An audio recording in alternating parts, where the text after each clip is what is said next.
मेरी रिक्वायरमेंट के हिसाब से ये 5 बाइक फाइनल हो गई हैं। अभी इनमें से 2 बाइक मेरी रिक्वायरमेंट को कम्प्लीटली सूट कर रही हैं, तो अभी मुझे इन दोनों में से कौन सी लेनी है। और ये दोनों हैं FZ25 और KTM Duke 200C। अभी इसी तरह का कोई क्वेश्चन है क्या specially about this 2 bikes? If yes, so let me help you on this. और ये कंपैरिजन टोटली प्रैक्टिकल रहने वाला है। चलिए स्टार्ट करते हैं।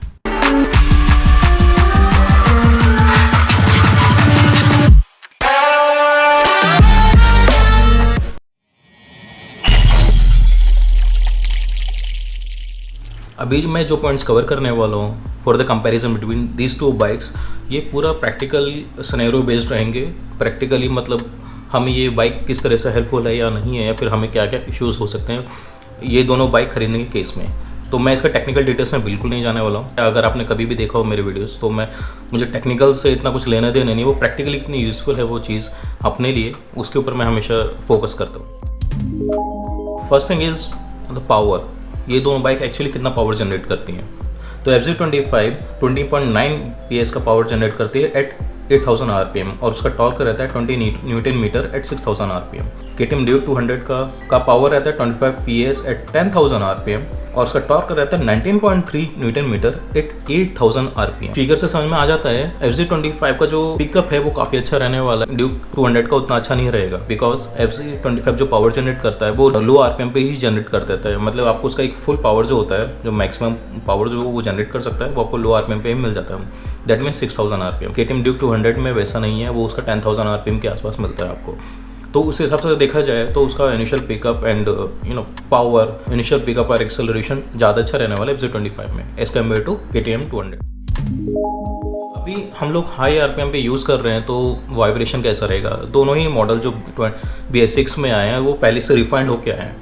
KTM 200 में हाई स्पीड में जो वाइब्रेशन आता है वो हैंडल पे आता है और थोड़ा फुट रेस्ट पे आता है। FZ25 में भी सेम ही रहता है, लेकिन यहाँ पे थोड़ा सा मैटर करता है बोर और स्ट्रोक का। FZ25 के जो बोर है वो 74 मिलीमीटर के हैं, वहीं KTM Duke 200 के जो बोर हैं वो 72 मिलीमीटर का है। जो स्ट्रोक का साइज़ है वो FZ25 में 58 है और Duke 200 में वो 49 है। तो जो बोर का साइज़ होता है एक्चुअली उसका भी काफ़ी फ़र्क पड़ता है। जितना बोर का साइज़ बड़ा होगा, जितना बोर ज़्यादा बड़ा रहता है, उतना इंजन ज़्यादा स्मूथ रहता है हाई स्पीड में। और हाई स्पीड में एक दूसरा इंपॉर्टेंट फैक्टर जो बहुत अच्छा काम करता है वो है उसका इंजन का साइज़। तो FZ25 जो है 250 सीसी का इंजन है वहीं पे हम लोग जो Duke 200 देखते हैं उसका जो इंजन का साइज़ है वो 199 सीसी का है। तो जितना बड़ा इंजन होगा हाई RPM पे चलाने पे या ज़्यादा स्पीड पकड़ने पर, वो उतना इंजन रिलैक्स रहता है, बिकॉज उसके जो पावर जनरेट हो रही है बड़े इंजन में वो कम RPM पे या फिर मिड रेंज में के आसपास ही जनरेट हो जाती है, या फिर उतना ज़्यादा स्ट्रेच नहीं करना पड़ता जितना छोटे इंजन्स को करना पड़ता है। तो उस हिसाब से इंजन रिलैक्स रहेगा FZ25 का एक हाई स्पीड पे। अभी इन दोनों का ब्रेकिंग कैसा है? दोनों ही बाइक्स में BS6 के बाद जो अप्रैल में जो नॉर्म्स आए थे उसके बाद भी दोनों में डुअल डिस्क ABS अभी इनेबल्ड है। दोनों बाइक्स में वही आता है। तो लेकिन अब यहाँ पे मैटर करता है कि डिस्क का साइज़ कितना बड़ा है, क्योंकि डिस्क का साइज़ एक इंपॉर्टेंट फैक्टर है ब्रेकिंग में कि वो कितना एफिशिएंटली वर्क करने वाला है। यहाँ पे जो Duke 200 है उसका जो प्लेट्स हैं, डिस्क प्लेट हैं, उनका साइज़ काफ़ी बड़ा है एज कम्पेयर टू FZ25। तो FZ25 का जो डिस्क साइज़ है वो 282 मिलीमीटर है फ्रंट का और 222 मिलीमीटर है रेयर का। वहीं पे KTM Duke का फ्रंट का साइज़ है 300 मिलीमीटर, रेयर डिस्क प्लेट का साइज़ है 230 मिलीमीटर। सो अगर आप ये फिगर्स देखेंगे तो आपको समझ में आएगा कि Duke 200 के जो ब्रेक्स है कंपेरेटिवली FZ25 से अच्छे हैं। इसका मतलब ये नहीं कि FZ25 के ब्रेक्स बेकार हैं या उतने अच्छे इफेक्टिवली वर्क नहीं करते, बहुत अच्छे काम करते हैं। बट अगर आप दोनों को कंपैरिजन करोगे तो आपको Duke 200 के ब्रेकिंग थोड़े से ज़्यादा अच्छी लगेगी। सस्पेंशन एंड चेसिस जो अपना नेक्स्ट पॉइंट है, यहाँ पे सस्पेंशन FZ25 का मुझे ज़्यादा बेटर लगता है बिकॉज वो थोड़ा सॉफ्टर साइड में है। वहीं पे KTM Duke का जो है वो थोड़ा हार्ड है, तो मतलब आपको बहुत सारे गड्ढे उड्ढे आएंगे रास्ते में, तो आपको वो ज़्यादा फील होने वाले हैं KTM Duke 200 में कंपेयर टू FZ25। क्योंकि KTM की जो बाइक्स हैं मोस्टली वो रेसिंग के लिए बनती है, वो नॉर्मल यूज़ लाने के लिए ज़्यादा उनका पर्पस होता नहीं है कभी भी। Duke के जो सस्पेंशंस हैं रेसिंग ट्रैक पे बहुत अच्छा काम करने वाले हैं। अभी इन दोनों बाइक्स में सीट कंफर्ट किसका अच्छा है? जो KTM Duke 200 था, जो जूना मॉडल है, जो पुराना मॉडल है BS4, उसका सीट ज़्यादा ब्रॉड नहीं था। तो उन्होंने इस कमी को दूर करने के लिए KTM ने अभी BS6 जो मॉडल रिलीज़ किया है उसके अंदर सीट को थोड़ा ब्रॉड कर दिया प्लेन राइडर सीट को। राइडर सीट में आपको देखोगे ना तो स्पेस अच्छा खासा मिल जाता है बैठने के लिए। लेकिन जो क्वेश्चनिंग है वो अभी भी FZ25 का कंपेरेटिवली भी ज़्यादा बेटर है, और ब्रॉडनेस आपको पता ही है, FZ25 का ब्रॉडनेस बहुत अच्छा है। तो ओवरऑल सीट कंफर्ट FZ25 का ज़्यादा बेटर है कंपेरेटिवली। सीट हाइट, ये मेरे जैसे राइडर के लिए बहुत मैटर होता है। FZ25 का जो सीट है वो 695 मिलीमीटर है, वहीं पे KTM Duke 200 का जो सीट हाइट है वो 810 मिलीमीटर है।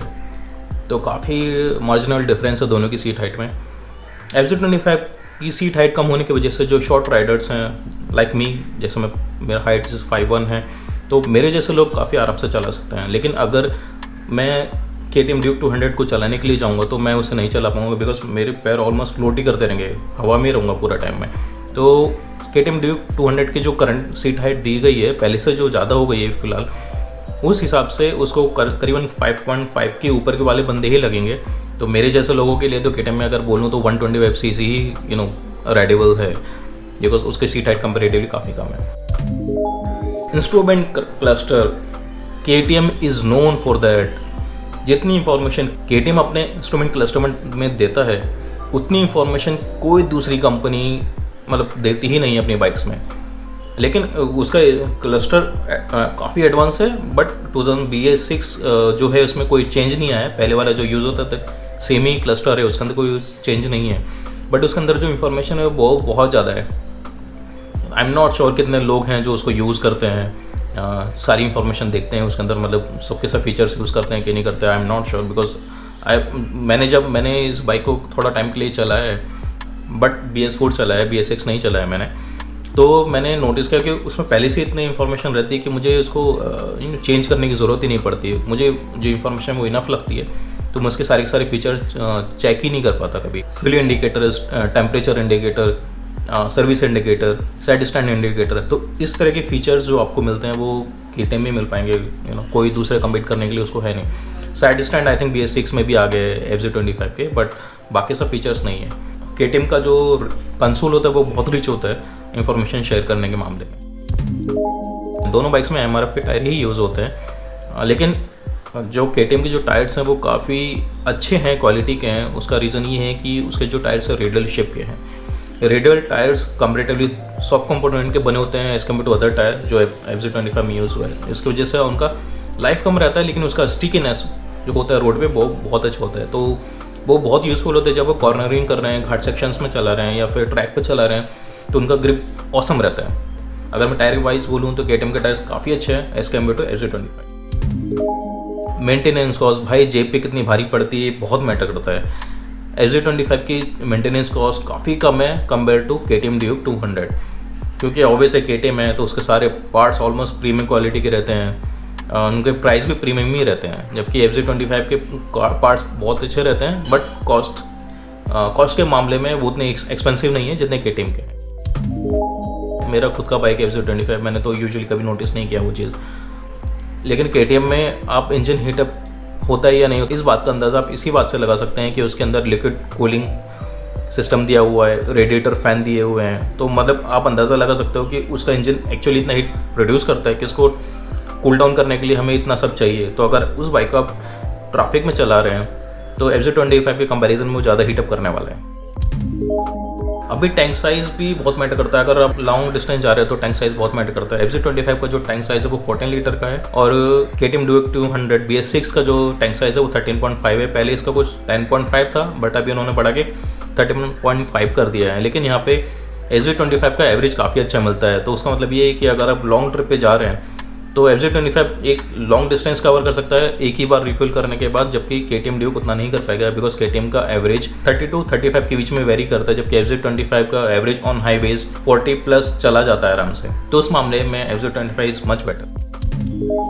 KTM Duke ना जब ये लॉन्च हुआ था, आई थिंक 2010 में पहला बाइक लॉन्च किया था उन्होंने, वो अपने एग्जॉस्ट नोट के लिए जाना जाता था। मतलब जो साउंड उसका सुनाई देता था ना, वो उसका ट्रेडमार्क जैसा हो गया था। वो एक आप कहीं से भी गुजर रहे हो, अगर वो आपको साउंड सुनाई दे गया तो आप बाइक को बिना देखे बता सकते थे KTM का बाइक जा रहा है। बट अभी BS6 तक आते आते इंजन का साउंड पूरा चला गया। जो उनका जो एक पहले एक थीम होती थी, एक साउंड की थीम थी उनकी, वो अभी नहीं है। तो अगर मैं दोनों के साउंड कंपैरिजन करूं तो FZ25 का साउंड काफ़ी अच्छा है, एग्जॉस्ट जो साउंड है बहुत अच्छा है, उसका बेस बहुत अच्छा है उसके अंदर, जबकि KTM का जो एग्जॉस्ट है वो उतना साउंड फील नहीं होता है।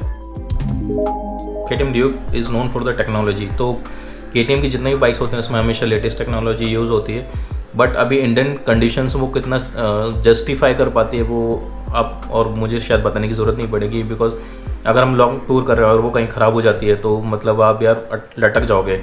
आपको वो नहीं का ही पर्टिकुलर सर्विस सेंटर का मैकेनिक बुलाना पड़ेगा तो उसको ठीक कर सकता है, लोकल मैकेनिक तो मतलब उसको हाथ भी नहीं लगा पाएगा, वो इतनी एडवांस है, इलेक्ट्रिकल है। वो केस में FZ25 काफ़ी बेटर है बिकॉज उसमें कोई हाई फंडू टेक्नोलॉजी यूज़ नहीं हुई है। अगर आपका बजट 2 लाख है आप आराम से KTM ड्यूक 200 के लिए जा सकते हैं, लेकिन अगर आपका बजट कम है, आपको फिर भी एक टूरिंग बाइक खरीदनी है जो इतनी पावरफुल हो, आपको आराम से पिकअप में भी कोई तकलीफ ना हो, तो FZ25 से बेटर चॉइस, बिकॉज 250 सेगमेंट में सबसे चीपेस्ट बाइक जो करंटली इंडियन मार्केट में अवेलेबल है वो भी FZ25 ही है, उसका कंपेयर में कोई कॉम्पिटिशन में करंटली कुछ नहीं है। FZ25 इज़ अराउंड 1.6 के आसपास आएगी और जो ड्यूक है वो 2 लाख क्रॉस कर देती है करंट ऑन रोड आते आते हैं, जो अभी BS6 आया वो। तो अगर आपके पास उतना अफोर्ड कर सकते हो तो then you should go with KTM Duke 200 considering the different thing as well. अगर आप उतना खर्चा नहीं कर सकते या फिर ऐसे भी हो सकता है कि आपके पास 2 लाख के आसपास तक पैसा हो लेकिन आपका जो रिक्वायरमेंट है वो FZ25 में सेटिस्फाई हो रहा है, तो आप जो पैसा बचता है FZ25 में ख़रीदने के बाद आप उसको उस मॉडिफिकेशंस में या कुछ एक्सेसरीज़ में, हेलमेट में, जैकेट में, शूज़ में, ऐसे जगह खर्च कर सकते हैं। मैं ये नहीं बताऊंगा इनमें से दोनों में से कौन सी ज़्यादा अच्छी बाइक है, क्योंकि because I want you to decide on this, मुझे वो आपको जज करके नहीं बताना है। मुझे जो कंपैरिजन के बाद जो लगा है प्रैक्टिकली सिनेरियोज़ में तो वो मैंने आपको बता दिया है। आपकी ये नाउ आपको ये डिसाइड करना है कि आपको इनमें से कौन सी बाइक चूज़ करनी है। ओके फाइन, तो मुझे जो बताना था मैं बता चुका हूँ। Now it's your choice and your turn. Final करने के लिए मुझे सिर्फ आपकी हेल्प करनी थी, जो मैं जितनी भी मैं अब मेरे एंड से कर सकता था। आई होप मैं उतना कर पाया हूँ। अगर इसके बाद भी आपके कोई क्वेरीज़ हैं तो आप मुझे इन्हें कमेंट बॉक्स में लिख कर बताएं। I hope you like this video. If you like it then do like, share and subscribe. With this your host Ravi, sign off now, bye, take care.